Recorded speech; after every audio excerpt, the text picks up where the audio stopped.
നിങ്ങൾക്ക് പെട്ടെന്ന് വിഷമം വരുന്ന ഒരു ക്യാരക്ടറാണോ?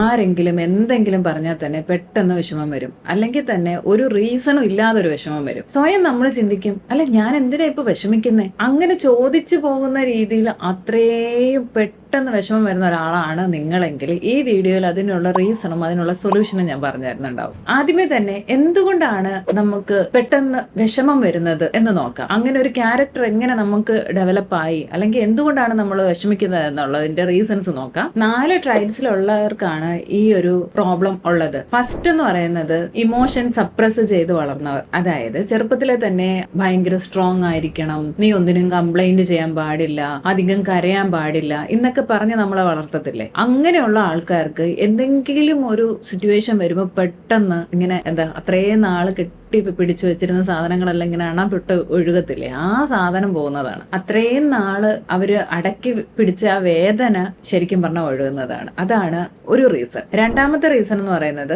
ഹൈലി എംപതറ്റിക് പേഴ്സൺസ് ആണ്. ഹൈലി എംപതറ്റിക് പേഴ്സൺ എന്ന് വെച്ചാൽ മറ്റുള്ളവരുടെ വിഷമം തന്റെ വിഷമമായിട്ട് കണ്ട് അവരുടെ ടോണ്, ചില മൂവീസ് ഒക്കെ കാണുമ്പോഴത്തേക്ക് അതിലെ കഥാപാത്രമായി മാറി അതാണെന്ന് കരുതി വിഷമിക്കുന്ന ആൾക്കാര് നമ്മുടെ ഫ്രണ്ട്സ് ആവട്ടെ, ഈവൻ ഫ്രണ്ട് പോലും അല്ല, വേറെ ആരെങ്കിലും അടുത്തിരുന്ന് കരയുന്നത് കാണുമ്പോഴത്തേക്ക് ആ വിഷമം തന്റെ ആണെന്ന് കരുതി കരയുന്ന അങ്ങനെയുള്ള എംപതറ്റിക് പേഴ്സൺസും ഇത് പെട്ടെന്ന് വിഷമിക്കുന്ന ആൾക്കാരിലുള്ളതാണ്. ഇതാണ് രണ്ടാമത്തെ ട്രൈറ്റ്സ് എന്ന് പറയുന്നത്. മൂന്നാമത്തെ ട്രൈറ്റ്സ് ഇന്നർ ചൈൽഡ് അൺമെറ്റ് നീഡ്സ്. അതായത് ഇതുവരെ മീറ്റ് ചെയ്യപ്പെടാത്ത കുറച്ച് നീഡ്സ്. അതായത് നമ്മൾ കുഞ്ഞായിരുന്ന സമയത്ത് വേണ്ടത്ര വാലിഡേഷനോ അല്ലെങ്കിൽ നമ്മളെ അംഗീകരിക്കുകയോ അപ്രിസിയേഷൻ കിട്ടാതിരിക്കുകയോ ഒക്കെ ചെയ്യുന്ന കുറെ കുഞ്ഞു കുട്ടികൾ ഉണ്ടാവത്തില്ലേ. നമുക്ക് ആ കുഞ്ഞായിരുന്ന സമയത്ത് അതൊന്നും കിട്ടിയിട്ടില്ല. അങ്ങനെയുള്ള ക്യാരക്ടറിലുള്ള ആൾക്കാരും പെട്ടെന്ന് വിഷമം വരുന്ന ആൾക്കാരാണ്. അതായത് ഈ സിറ്റുവേഷൻ എഗെയിൻ ഒന്ന് വരുവാണ്. നമ്മൾ വലുതായി കഴിയുമ്പോഴും ഇങ്ങനെ എന്തെങ്കിലും ഒന്ന് ചെറുതായിട്ടൊരു ട്രിഗർ വരുമ്പോൾ